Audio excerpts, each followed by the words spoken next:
Hello hi అందరికీ. ఈరోజు home made కొబ్బరి నూనె ఎలా తయారు చేసుకోవాలో చూసుకుందాం.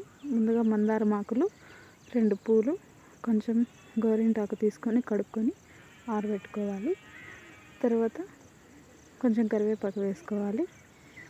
కొన్ని మెంతులు వేసుకొని కొబ్బరి నూనెని లో ఫ్లేమ్లో ఉడికించాలి.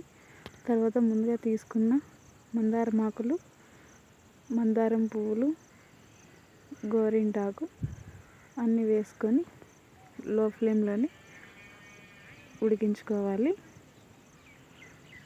లో ఫ్లేమ్లోనే ఉంచుకోవాలి, లేదంటే ఇది ఎక్కువ నురుగు వచ్చేసి పొంగిపోతుంది.